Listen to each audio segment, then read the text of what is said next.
Non, déjà Ok. Voilà. Là, l'enregistrement est parti. Normalement, vous avez un message qui vous rendra informé. Eh bien, écoutez, je suis très heureux déjà de vous retrouver pour cette visio de rentrée. J'espère que les vacances vous ont été profitables et que vous êtes tous en pleine forme, tout comme Catherine et Nathalie qui vont ce soir nous parler de J.K. Rowling. Catherine, Nathalie, c'est à vous. Voilà, merci beaucoup. Je partage l'écran. Ah non, tu me l'as donné? Non. Oui, attends. Le partage d'écran. Exact. Hop, hop. Ça y est. Maintenant, tu devrais pouvoir. Nathalie, est-ce que tu en auras besoin aussi? Non. Oui, oui, Non. oui. Enfin, non, moi. Enfin, elle va parler avec, bien sûr. Voilà. Vous l'avez? Ça y est. Annie C'est est bon. dans la salle d'attente. C'est bon, Catherine. Est-ce que tout le monde l'a? Oui, vous l'avez? Pas encore. Oui. Non? Oui, oui, oui. Oui. Non, moi Oui. non plus, ça apparaît pas. Et pourquoi je ne le vois pas, moi? Moi non plus, je le vois pas. Moi, je le vois. Ben, moi, je le vois. Si certains le voient, c'est que c'est bon. Moi aussi, je le vois. Oui, je le vois aussi. Oui, Ça moi y est. aussi. Ça y est, ça y est. OK. Je vous le mets en grand. C'est mieux en D'accord. grand? Vous êtes content? Je Oui, demande très le bien. point. Je suis content. Je vais essayer de ne pas louper mes images. Bon, moi, je ne vois pas ce que je donne, mais ça ne fait rien, on va voir. Alors, donc, nous allons parler de J.K. Rowling, et voici son autographe. J'ai trouvé. Daniel était parti. Je peux les faire entrer, ça ne me gêne pas parce que je vois. Catherine, Voilà. Catherine, Oui, oui. je gère. Les mouvements, Bon. je gère. Toi, tu gères l'atelier. Voilà. D'accord. D'habitude, je fais tout, tu sais. Non, alors, non, mais voilà. ce soir, c'est moi qui invite, tu mets les pieds sous la table. Pas de souci. Ça m'arrive jamais. C'est pour ça que je ne sais pas faire. Donc, voici. Si. À la FNAF, ça arrive. Je reviendrai alors. Alors, voici la personne que vous connaissez certainement, l'auteur du très, très, très célèbre Harry Potter, Joanne Kathleen Rowling. C'est une Britannique, une Anglaise. Ah, il y a des bruits de fond là. Des bruits de fond, il faudrait éteindre vos... Hop. Voilà, ça y est. Est-ce que tu pourrais rapprocher ton micro, Catherine, s'il te plaît? Tu es un petit peu lointaine au niveau du son. C'est mieux comme ça? Parfait. Bon. Donc, c'est une Britannique. Vous voyez, on va déjà voir à qui on a affaire. Bon, tout le monde sait que l'auteur d'Harry Potter, elle est connue pour ça. Donc, on va voir astrologiquement parlant à qui nous avons affaire. Ensuite, on va voir sa biographie, toujours avec ses astres, et puis son œuvre un petit peu et ses idées. Alors, on voit tout de suite, elle a le soleil en lion, ascendant Verseau, comme Ségolène Royal et surtout comme Barack Obama. Donc, on a affaire à une forte personnalité. Un lion, c'est parfaitement indestructible. Elle connaît sa valeur et même dans l'adversité, on va voir qu'elle a vraiment connu l'adversité, elle a tenu bon, elle est sûre d'elle et ça lui a encore renforcé d'avoir connu des échecs et l'adversité parce qu'elle a pu se connaître elle-même grâce à ses échecs temporaires. Un lion, c'est intrinsèquement indestructible. Et elle le dit. Quoi qu'il arrive, vous êtes indestructible. Et donc, quand elle dit ça, elle parle vraiment de son soleil en lion. D'autant plus, si vous voyez, il n'a fait pas d'aspect à d'autres planètes. Il fait un trigone au milieu du ciel. Alors ça, 2 signes de feu, comme ça, c'est tout à fait remarquable. Et Jupiter, évidemment, maître du Sagittaire, en maison, en Gémeaux, elle a fait fortune, elle est connue publiquement grâce à l'écriture. Ce soleil, c'est la seule planète feu du thème. Ça renforce les qualités du lion d'ardeur, d'intuition, de générosité, et aussi ça peut renforcer les défauts. Alors, la Lune, dont je parle maintenant, sa Lune est en Vierge, de même que 5 planètes, Mercure, Vénus, Uranus, Pluton et Lune. Ça la rend discrète, elle est timide en public. Elle est, évidemment, vous savez très bien qu'elle n'est pas née. Maintenant, elle a été à un moment, je reparlerai, plus riche que la reine d'Angleterre, mais elle n'est pas née riche comme ça. Donc, il a fallu un ajustement. Elle n'a pas l'habitude. Et cette fortune et cette exposition mondiale lui déplaît parce qu'elle a quand même 5 planètes en Vierge. Elle est prudente. Elle est tout à fait perfectionniste.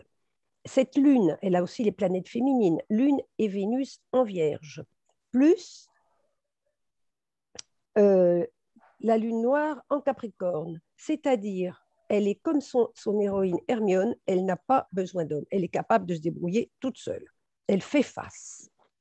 Le maître d'ascendant Verseau, elle a l'ascendant Verseau, c'est Uranus. Et Uranus est conjoint à Vénus. D'accord, Vénus est en débilité en Vierge, n'empêche qu'il lui donne son charme, sa féminité, sa coquetterie. Elle est toujours magnifique. Cet ascendant Verseau, avec des bases très solides, le Soleil en Lion, lui donne son originalité. Elle dit que ce qui a été formidable, c'était d'avoir cette idée extraordinaire de cette histoire de magie. Et ça, c'est tout à fait Verseau. Et puis, elle reste une personne très libre, même si on essaye de mettre des limites. Donc, elle est extrêmement originale. Elle va innover et être, on peut dire, un électron libre. D'autant plus qu'Uranus donc, est conjoint à Vénus, mais aussi à Pluton. Donc, ça donne quelqu'un qui va pouvoir rebondir d'autant mieux, d'autant plus facilement. Alors, le maître d'ascendant, il est encadré de Vénus et de Pluton. Ce sont les deux planètes des valeurs et de l'argent. Elle va devenir immensément riche, comme vous le savez, par justement son originalité et sextile Neptune, les deux planètes de l'intuition, du génie, sont reliées ensemble. Alors, vous voyez que Uranus et Pluton, ces deux planètes qui sont subversives, qui tendent aux excès, aux pertes, à la passion, etc., elles sont opposées à Saturne rétrograde. Ce Saturne qui est en maison 1, elle a peur des excès, elle a peur de s'épancher, par exemple, de laisser libre cours en poisson, et donc elle va essayer de tenir la bride aux excès et à tout ce qui pourrait, on pourrait dire, déborder.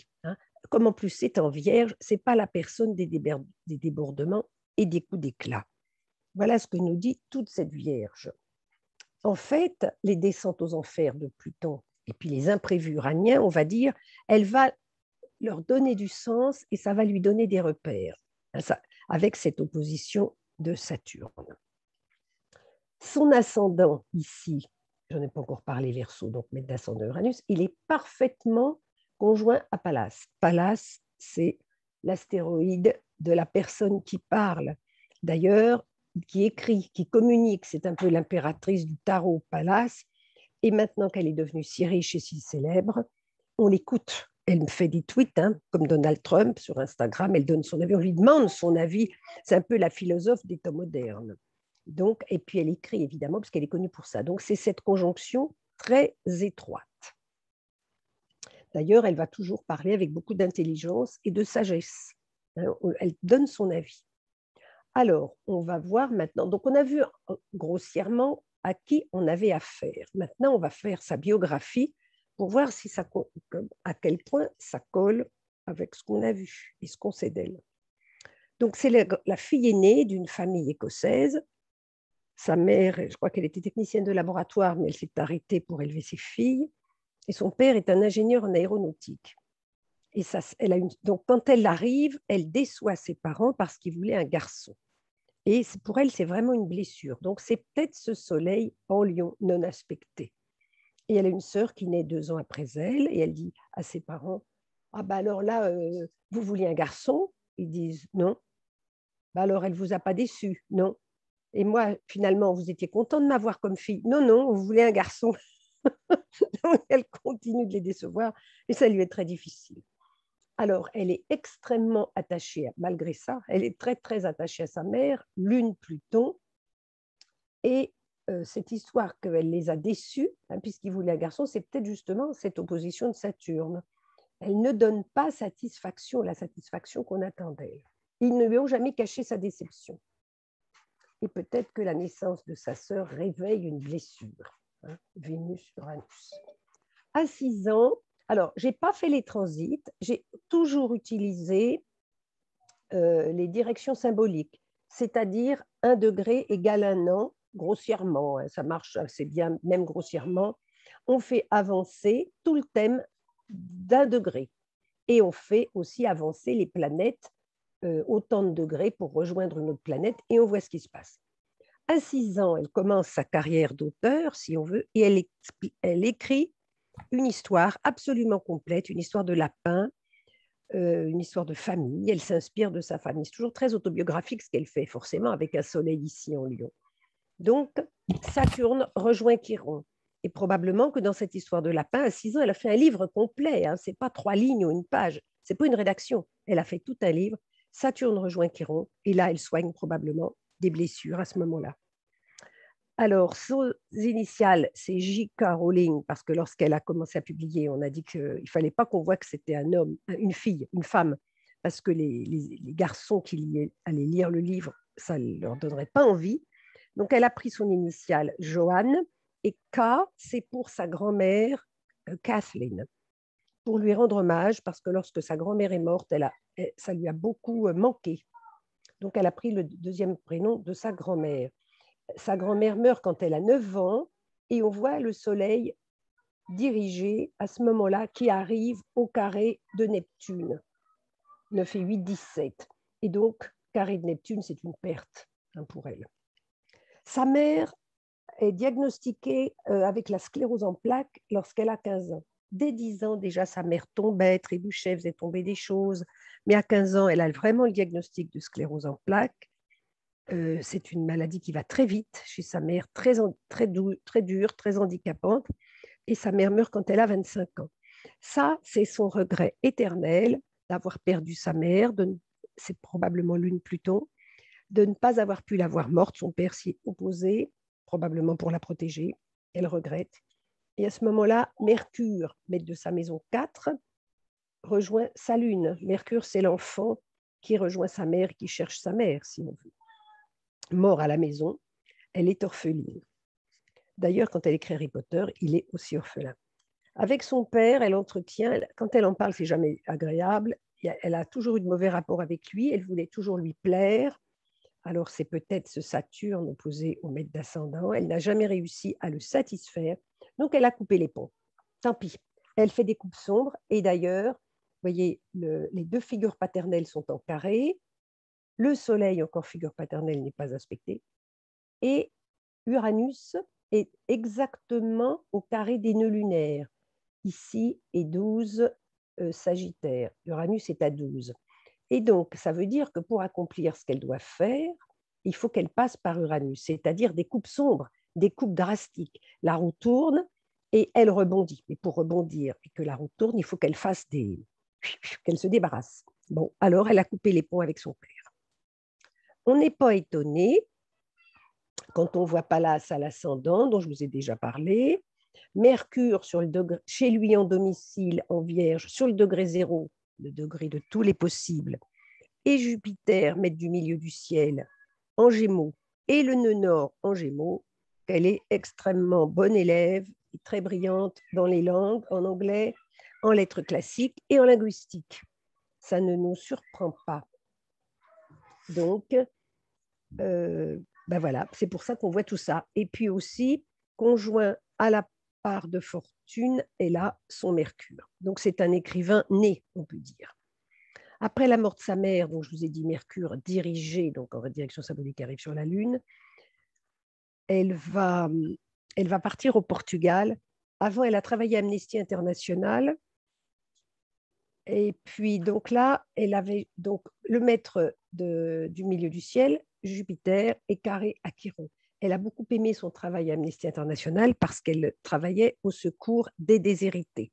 Donc, son maître carré à Chiron, c'est vraiment en poisson en plus. Ça lui convenait parfaitement bien. En plus, c'est opposé à la Lune qui est maître de la maison 6. Donc, son travail quotidien, c'était de s'occuper des malheureux. Quand sa mère meurt à 25 ans, après Amnesty International, elle a travaillé à Manchester et ensuite elle est partie au Portugal enseigner l'anglais. Elle a répondu à une petite annonce, elle est partie enseigner l'anglais au Portugal. Elle épouse un journaliste de télévision, un Portugais, mais je crois qu'il la maltraite. En tout cas, 2 ans après, le mariage est dissous et elle rentre une main devant, comme on pourrait dire, une main devant, une main derrière. Elle n'a plus rien du tout que sa fille et le début de son manuscrit et elle rentre en Écosse. Elle revient en Écosse et là, elle n'a plus rien du tout, pas de boulot, seule. Sa sœur l'héberge un moment, donc voici Édimbourg, Edinburgh, où elle revient. Et voici la librairie où elle se dit, bah, de toute façon, j'ai rien. Elle est, pour ainsi dire, dépressive, apathique. Elle touche le fond à ce moment-là. Elle ne sait pas quoi faire de sa vie. Et elle dit, bon, bah, puisque j'ai mon manuscrit, je veux écrire. Je verrai bien. Si je ne suis pas publiée, tant pis, mais je vais écrire.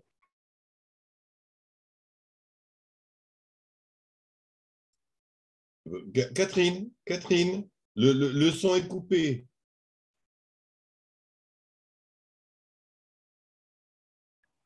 Ça y est, c'est revenu. Voilà, tu es revenu. Bon, alors donc je vous disais que c'était là, dans cette librairie, qu'elle écrivait à table, à une petite table avec un petit café, son Harry Potter. Donc là, comme je vous disais, elle touche le fond. Sa sœur l'a hébergée pour dire qu'elle n'avait pas de logement, elle n'avait rien, juste sa fille sous le bras, c'est tout. Donc quand sa fille est née, son soleil a rejoint Vénus. Dans son cas, les directions symboliques marchent très bien. Quand elle est dans un tel dénuement, l'ascendant rejoint Saturne. Donc c'est bien la sobriété, la pauvreté, le dénuement, on n'a plus rien. Donc elle écrit Harry Potter dans ces années-là. Mars, ici, rejoint Neptune. Elle laisse libre cours à son imagination. Et en 1997, Harry Potter est accepté dans une maison d'édition. Bon, un petit tirage pour commencer, mais elle est extrêmement heureuse déjà d'être publiée. Et voici, ici à gauche, là, la première édition d'Harry Potter. Voilà, c'était comme ça au début. Un livre, ça a l'air un peu naïf comme ça. Et alors, assez vite, comme je ne sais pas si vous arrivez à le voir, le livre est traduit en 79 langues dans 200 pays. C'est un succès mondial, planétaire. Les 7 volumes de la saga se sont vendus, donc, parce qu'elle va en écrire 7, ça c'est le premier, et à 450 millions d'exemplaires. Là, c'est extraordinaire, un succès formidable. À ce moment-là, elle a 34 ans et le Soleil dirigé rejoint Uranus, son maître d'ascendant.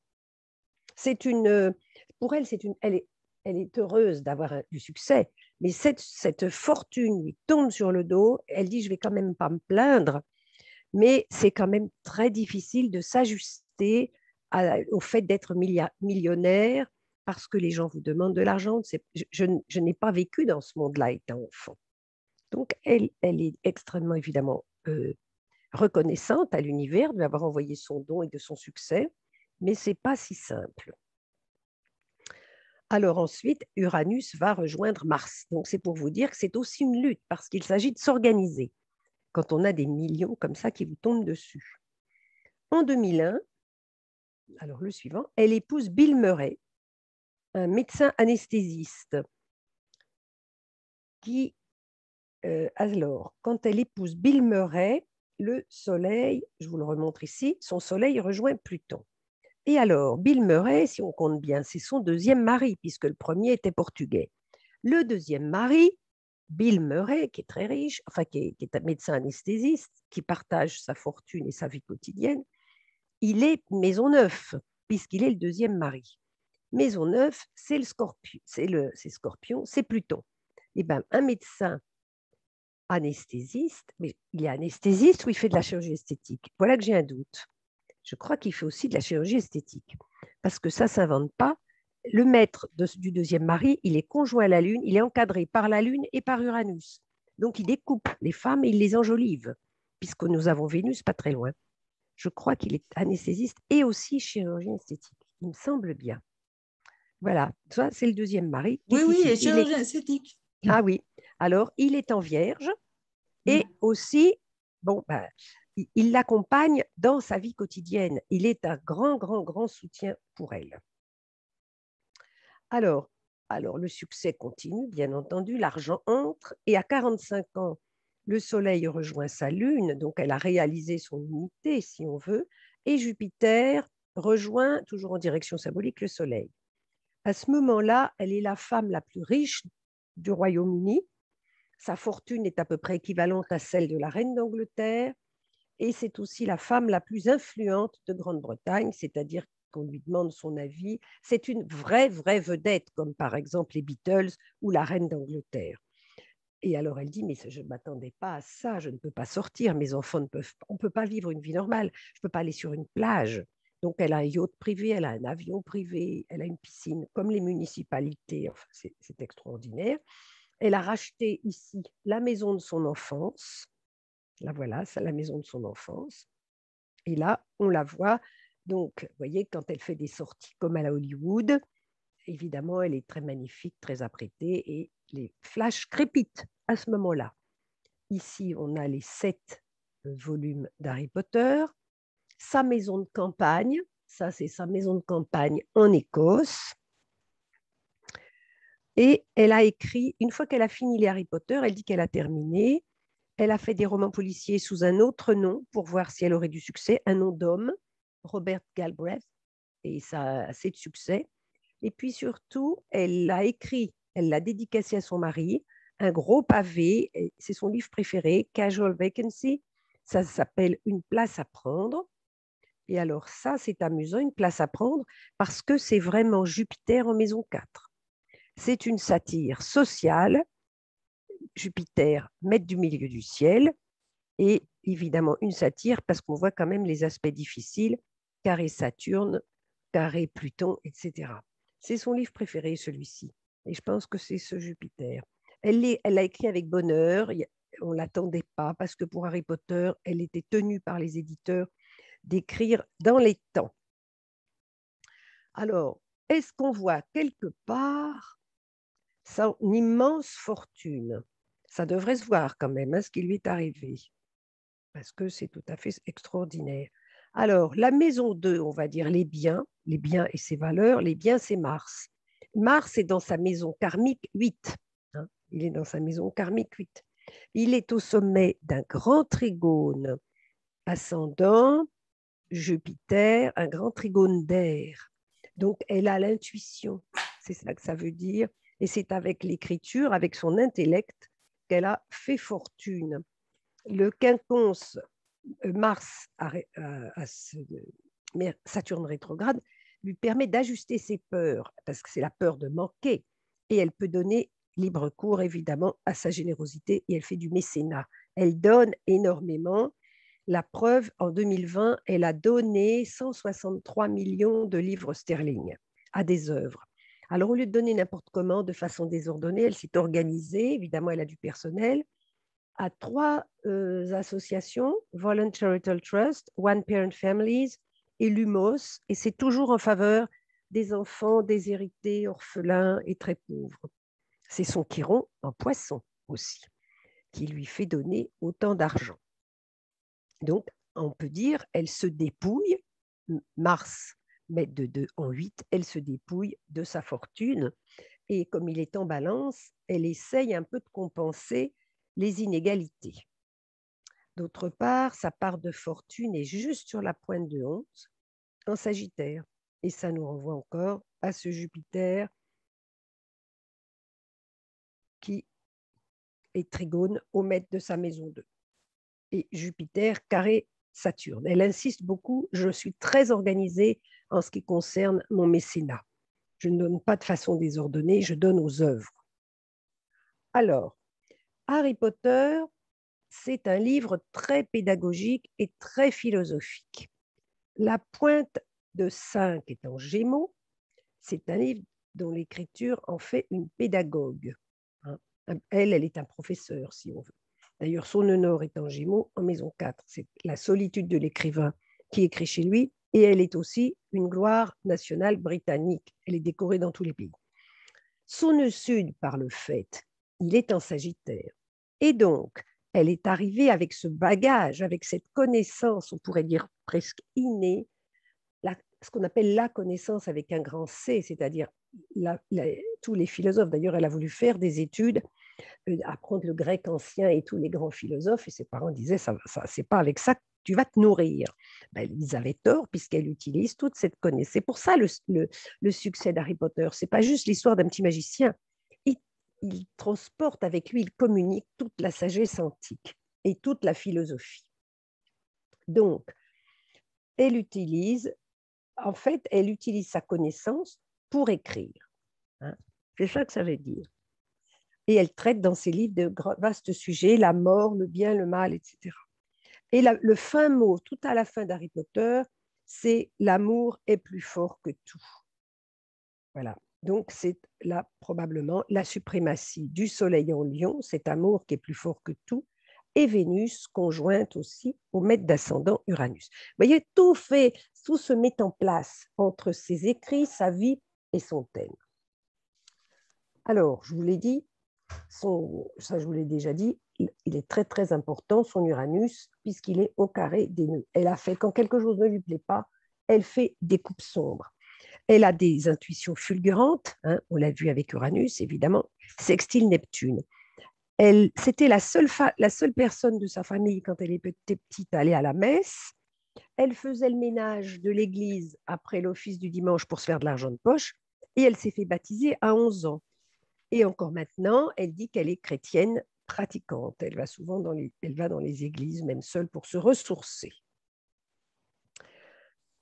Alors, je vous ai dit, enfin ça c'est anecdotique, mais elle a aussi 2 autres enfants qui sont nés en 2003 et 2005.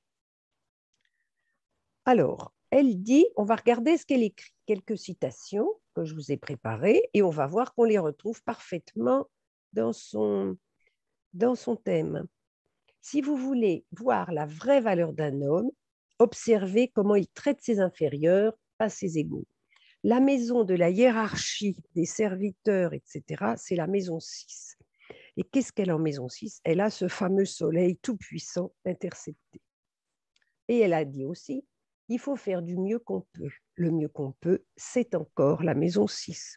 On fait avec ce qu'on a. C'est le soleil en 6. Elle a dit aussi, le monde est plein de choses merveilleuses que vous n'avez pas encore vues. Ne jamais abandonner la chance de les voir. Alors ça, c'est l'émerveillement, c'est Neptune, la planète la plus haute du thème. La pauvreté entraîne la peur et le stress, et parfois la dépression. Alors elle sait de quoi elle parle, hein, parce que quand elle est revenue du Portugal, elle n'avait plus rien. Sortir de la pauvreté par vos propres efforts est quelque chose sur lequel vous pouvez vous vanter. Mais la pauvreté elle-même est idéalisée par les imbéciles. Donc Saturne, la pauvreté, on n'a plus rien, rétrograde en plus en maison 1, ça l'a touché vraiment personnellement, est opposé à tout cet amas en vierge. Et il est épique. Pourquoi j'ai mis ça? Non, je me suis trompée. Enfin, tout l'amas en vierge. Vous voyez, elle sait de quoi elle parle quand elle parle de pauvreté, quand on n'a plus rien. Elle dit, nous devons choisir entre ce qui est juste et ce qui est facile. Alors, c'est encore ce Saturne. Et il est seul, c'est la seule planète de son côté, hein, à l'est du thème.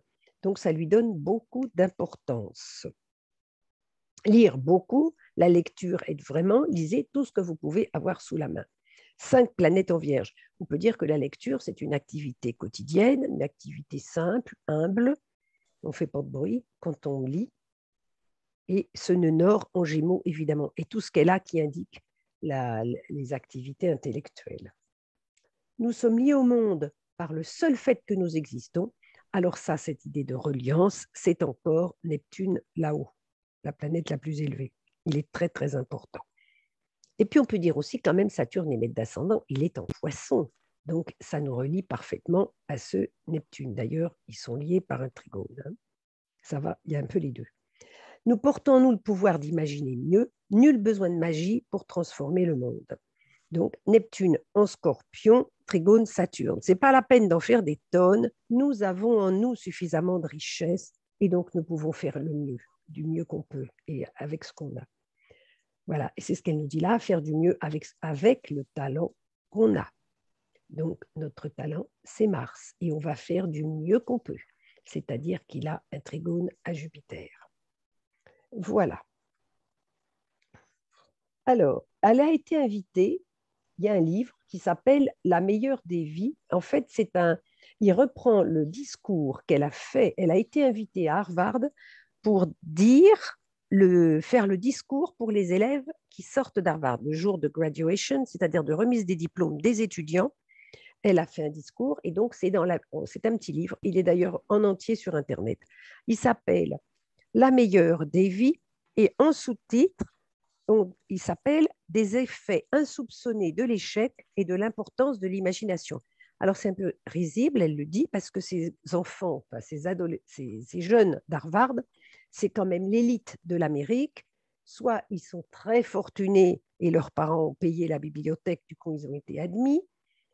Donc, ils sont quand même très avantagés, ou alors ils sont très intelligents, ou les deux en même temps. Alors, elle leur dit l'échec et l'imagination.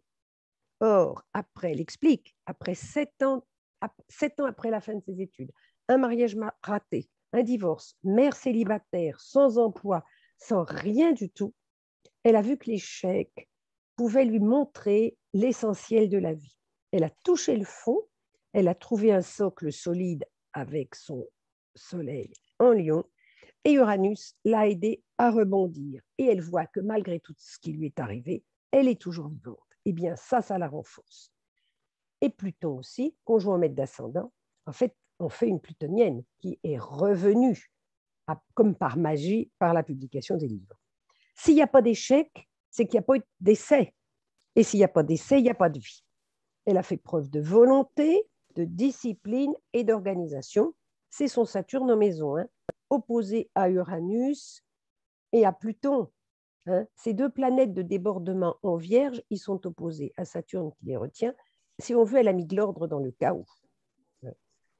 L'imagination, le deuxième sous-titre de son livre, c'est Neptune qui est là-haut. Eh bien, ce Neptune nous permet de nous identifier à l'humanité souffrante. Il est trigone à Saturne en Poisson et Chiron aussi en Poisson et opposé à la Lune. Nous sommes liés au monde par le seul fait que nous existons. C'est ce que Neptune nous dit. En plus, les poissons, dans son thème, sont interceptés. Poisson vierge est intercepté, donc elle a une vocation ratée de thérapeute, si on veut, et de soignante. Nous avons pour nous le pouvoir de l'imagination. Alors, je me suis beaucoup inspirée d'une petite vidéo YouTube qui s'appelle « Une année dans la vie de J.K. Rowling ». Et elle raconte, et on lui a fait le petit jeu des questions. Alors, elle a répondu aux questions. On lui demande « Qu'est-ce que vous admirez le plus ?» Elle a dit « Le courage ». Eh bien, le courage, on le voit, c'est Mars et quinconce à Saturne. C'est-à-dire qu'elle a vaincu sa peur. Elle s'est ajustée à sa peur et elle a vaincu sa peur. Qu'est-ce qu'elle déteste le plus? La bigoterie, c'est-à-dire les tartuffes. C'est une chrétienne pratiquante. Je vous ai dit, elle a été baptisée à 11 ans. Neptune est tout là-haut. Et ce trigone à Saturne l'empêche de partir complètement en vrille dans un mysticisme, dans des envolées mystiques qui ne donneraient rien, puisqu'elle faisait le ménage à l'église. Elle vivait vraiment sa chrétienté. Ce qu'elle pardonne le plus aisément, c'est la gloutonnerie. Alors, bien sûr, Vénus est conjoint au maître d'ascendant. Vénus, c'est les plaisirs qu'on s'octroie. Mars, maître de 2, et trigone à Jupiter. Donc, bon, allez, si ça déborde un peu, ça fait rien. Et Saturne rétrograde en Poisson, on peut en faire trop par peur de manquer. Ce qu'elle a fait de mieux dans sa vie, elle répond « Tentez ma chance ». C'est l'ascendant Verseau. Uranus conjoint à Pluton, Lune, pour ses transformations. Et puis aussi ce Mars, qui est au sommet du trigone. Ce qu'elle craint le plus, c'est de perdre quelqu'un d'aimé. Saturne rétrograde est opposé aux 5 planètes en Vierge en 7. Et en plus, Saturne est conjoint à Chiron. Jupiter, maître de son nœud sud, est carré, il est carré à ce Saturne rétrograde. Donc, elle sait ce que coûte une perte. Et Saturne maîtrise aussi la lune noire. Et puis aussi, encore, Uranus carré à l'axe des nœuds. Donc, lorsqu'il y a des transformations, ça va toujours avec des pertes. Son pire défaut, elle dit « je pète les plombs ». Alors, c'est encore ce carré Uranus-nœud. Ça, tout d'un coup, elle déborde quand ça ne va pas. Ce qu'elle préfère à tout le reste, c'est d'écrire. Évidemment, ça tombe bien. Mercure est en domicile en Vierge, il est conjoint à Vénus, et le maître du nœud nord, où elle doit aller, est en Gémeaux. Et puis son nœud sud en Sagittaire lui a donné la connaissance. Le maître de Jupiter est en Gémeaux. elle applique sa connaissance, on pourrait dire presque innée, dans les écrits d'aujourd'hui. Et puis aussi, Vénus gère les écrits, maîtrise plutôt la maison des écrits. Évidemment, elle aime écrire, ça tombe très bien. Le meilleur de la vie, elle répond, une famille heureuse. Mercure est maître de sa 4 et il est conjoint à Vénus, et encore un coup, et le nœud nord est en maison 4. Et elle a Vesta ici. Vesta, c'est la flamme du foyer qui est conjointe à Jupiter. Évidemment, Jupiter est en débilité, mais enfin, comme il est quand même dans la maison du Cancer, il est tout de même assez bien placé. Alors, donc, ce Jupiter en 4, ça illustre le livre, je vous l'ai dit tout à l'heure, le livre qu'elle préfère, The Casual Vacancy, une place à prendre, et une très bonne place. Alors, elle a opposé à la lune noire, pour encore cette famille heureuse, Priape, c'est où on va essayer de se sortir des affres de cette lune noire. Il est en Cancer, Priape, et il est donc maîtrisé par la lune, la famille et la mère. D'autre part, toujours pareil, si on cherche sa porte visible, c'est-à-dire où elle va réussir, où ce sera plus facile pour elle, c'est entre Saturne et Uranus, et ça tombe encore en Cancer, sur la cuspide de 6. Donc, ce n'est pas du tout étonnant qu'elle parle d'une famille heureuse. Et sa porte du coup invisible, elle est ici, sur la pointe de 12. C'est les tourments de l'âme, les vicissitudes, la solitude. C'est tout de même épouvantable d'écrire tout seul devant sa page. Des fois, on a la page blanche, il n'y a rien qui vient, on est seul, et puis c'est une longue ascension solitaire et difficile, et toujours, est-ce qu'on va réussir? Donc, sa porte invisible est là. On dirait que cette Lilith, c'est qu'elle a peur d'avoir peur dans cette maison 12. Alors, elle a fait de son mieux avec le talent qu'elle avait. C'est l'épitaphe qui lui plairait d'avoir sur sa tombe. Eh bien, Mars est trigone à Jupiter et à son ascendant. Elle a fait avec ce qu'elle avait, comme elle pouvait, du mieux qu'elle pouvait. Je trouve que ça correspond assez bien à ce trigone. Voilà. Là, pour moi, j'ai fini. Est-ce que vous avez d'autres idées ou des commentaires? Je vous la remets là, on la voit bien là. Vous avez d'autres choses? Ah, il y a... Non? Oui, voilà. Il y a eu quelques commentaires pendant ton intervention. Oui. Astrid qui souligne que question fortune et générosité en demi-tude, Pluton est conjoint à Mars sur la pointe du 8. Oui, oui. Oui. Audrey aussi faisait remarquer, c'est vrai, que Saturne est la seule planète rétrograde. Oui, oui, oui. Oui, oui, oui. Et oui. Et ça donne du poids à cette lune noire. Évidemment, maître de Saturne, là, du poids, cet ascendant. Oui, oui. Elle est extrême, même si elle a l'air très... Enfin, elle est toujours très, très apprêtée, des grosses boules de elle est extrêmement profonde comme personne. La face soleil de la réflexion. Oui. Oui. Et moi, je trouve en plus que cette position dans le signe intercepté n'est pas anodine non plus. Oui, oui, oui. Ben, c'est Uranus qui nous donne la clé, puisque c'est la planète, le maître du début de cette interception. C'est Uranus. Il est vraiment très important. C'est l'aspect exact du thème, puisqu'il est au carré exact des nœuds. Oui. Isabelle demande comment, dans sa vie, perçoit-tu l'interception de ces 5 planètes en Vierge, en 7, en déesse? Bien, déjà, toutes ces planètes en Vierge, ça donne de la retenue, de la timidité, de l'humilité.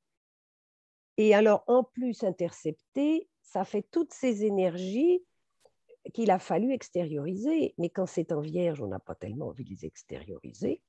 Et puis alors, en maison 7, oui, D'ailleurs, sur cette vidéo, elle pleure, elle retourne dans l'appartement où elle a vécu et où elle écrivait, où elle était toute seule, elle n'avait pas d'argent. Et quand elle écrivait, elle n'avait aucune idée qu'elle aurait du succès, évidemment, qu'elle pourrait gagner sa vie avec ça. Donc, ça la rendait...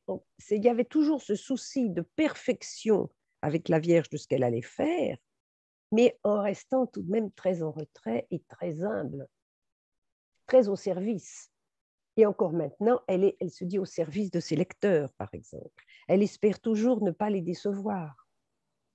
Alors que quand elle est plus riche que la reine d'Angleterre, ça ne lui est pas égal. Ce qu'elle adore, c'est que quelqu'un lui dise « j'ai adoré le dernier livre ».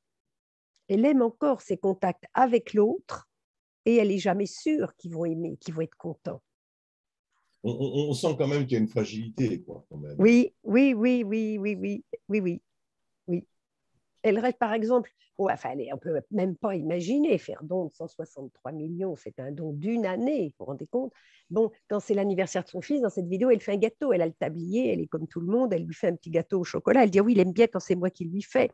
Bon, je pense qu'elle a une horde de domestiques, mais c'est elle qui met le tablier puis qui fait la recette de sa grand-mère pour son fils qui va avoir 4 ans. Donc, elle n'a pas perdu pied avec les réalités. Enfin, la vie humble, quoi, ordinaire de tout un chacun, alors qu'elle en est très loin. Par exemple, quand on lui propose de faire un film avec Harry Potter, au début, elle avait refusé, eh bien, les grands Manitou d'Hollywood se déplacent chez elle en Écosse. C'est pas elle qui va quémander à Hollywood ou qu'on fait déplacer. Non, non, c'est eux qui viennent chez elle. Et du coup, après, elle garde une main. Donc, en fait, cet axe intercepté, c'est comme si c'était le fond d'elle-même, un peu. Vous voyez ce que je veux dire?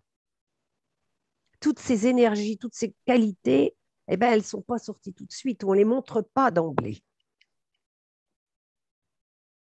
On est dans la retenue, hein, puis là, on retrouve un peu Saturne aussi, quand même. Hein. Oui, et oui, et oui, et oui, oui, oui, oui, oui.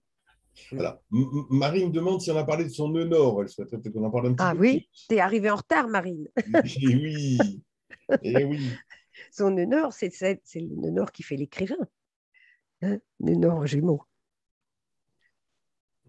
Et il faut qu'elle mette en mots tout ce qu'elle sait d'elle-même, toute cette connaissance qu'elle a accumulée. Hein, elle arrive avec un talent, elle arrive avec une philosophie innée, reçue dans Sagittaire, et elle le met en mots. Et en même temps, Gémeaux, elle le rend très simple. C'est un peu comme le Petit Prince, c'est très riche par derrière, mais ça a l'air d'être tout bête. Ces histoires de petits garçons pensionnats et tout, de baguettes magiques, ça a l'air un peu simplet. Eh bien, le Gémeaux, c'est l'enfant, hein, en face du philosophe. Elle a mis toute la philosophie du monde en mots intelligibles pour tout le monde.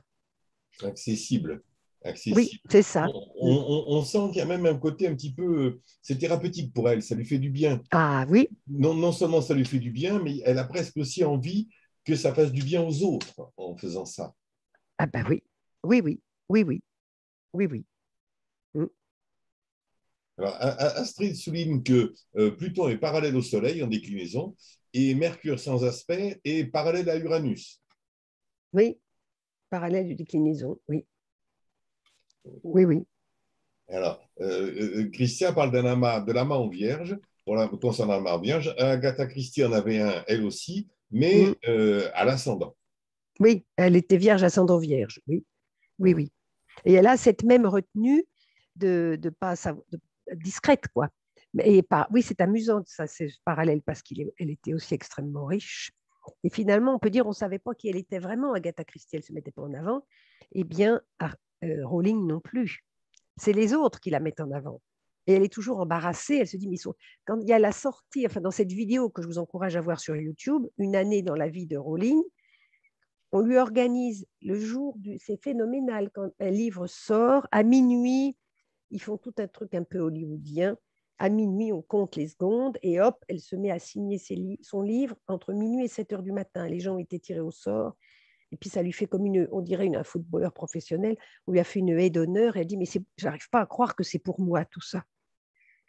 Et toute la nuit, elle signe des autographes.